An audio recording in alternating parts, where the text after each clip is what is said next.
All right, good morning. Welcome to the RCA Coaches Show. I'm Pete Peterson, offensive coordinator. I'm here with Coach Alan Horn, the head coach and athletic director here at Ridge. How are you doing this morning, Coach? Doing fine. Doing Good, fine. good.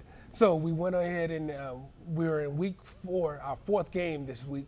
We played against Patrick Henry. Now, it was great weather to play in. Actually, it started off a little scary. You know, it was a little rain, thunder early, but it kind of cleared up. The weather was pretty good. Wasn't too humid. What do you think about last night's game, Coach? Well, Patrick Henry going into the game is one of the tough teams. They're usually in the playoffs year in and year out. Mike McCoy's got a well-established program, a rural school. Most of the kids are very tough individuals.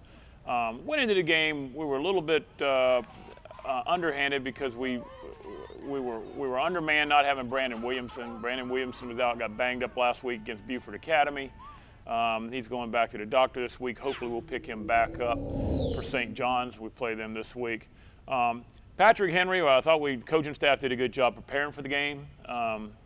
They pretty much did everything we figured they would do. In football, a lot of times knowing the schedule of the train doesn't really stop the train. You just know where it's going to go. And they have a well-coached team. They didn't have many miscues. There were not many penalties at all. They didn't run a lot of plays. We didn't think they did. And Mike's old school. He likes to run the football, and if you don't stop him from running the football, he'll keep running the football. And we were a little weak on that. You know, this year being young, we've had a hard time playing these teams that, as I say, playing in a tunnel where they run at you. We're getting better, though. I mean, the kids had a good night. Second half, we had a lot of heart in the way we played. We came back. We won the second half. A lot of encouraging notes. We're starting to hit people. We're starting to hit people, not just tackle people, but we're starting to make contact. So it was an encouraging night. Right, good. Yeah, so with the encouragement and stuff that you're seeing, and I know you said the team is young and that we have some developmental players. Now, is there any certain particular players or anything in particular that you're seeing that we're doing much better now than what we were doing at the beginning of the season? Yeah, we're starting to get around to the ball, tackling. We're starting to have more people around the ball and making our presence known with harder tackles. Our receivers are starting to block.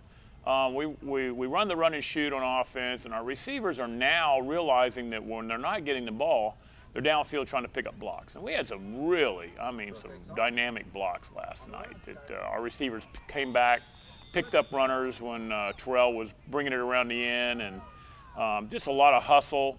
And just the general spirit of the kids. I mean, the second half, they didn't give up.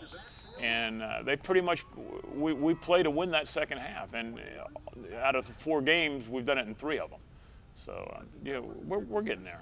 All right, Coach. So I noticed that in this game, getting ready to go into the half, it was a whole different atmosphere, felt like on the field. In the last couple games, the air kind of got taken out of us right before the half, but this game it was something different. Can you tell us a little bit about the strategy this time? Yeah, we made some changes, like I say, reflected on Brandon Williamson being hurt in the Buford game. We had to bring some other kids that had to step up.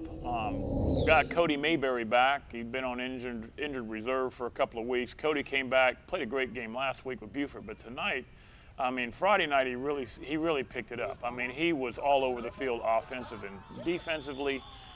He stayed pretty much at the fullback spot on offense, and they moved him into linebacker position to cover up for Brandon Williamson. I think he was one of the leading tacklers on Friday night, so he did a good job. We put Hunter Keller in on tight end to play a little bit to help us up there with Williamson being gone. Brandon Masters, some of these younger guys that we've got on our JV program are starting to step it up and starting to have some time with us on the varsity games. Dean Hensley had a tremendous game Thursday night in a JV game. Had over 200 yards total rushing, made some touchdown-saving tackles, and we're getting him in the game. And he got in the game last night and made a tackle for a loss, fought off a defensive man. We got some guys that are really going to be good on the horizon. I mean, we just got to keep our eye on them. And like I say, Brandon Masters coming in on the inside, helping us on the inside. Connor Gray had a great game. Our center. Our run and shoot, obviously, we operate out of the shotgun a lot. Connor has done a good job over the last couple of years of getting that snap back to us, getting his hands up, giving us time, and the whole offensive line. I want to give credit to Austin Pye and Jonathan Driggers. They have given us plenty of time in the cup to step up. Terrell Peterson had a lot of time last night.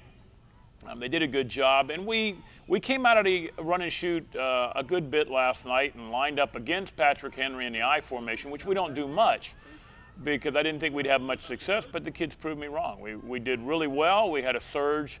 We had, I want to say, about a 45, 50-yard run with an end trap where we brought Justin Hagelin back across against the grain. And he went for a touchdown.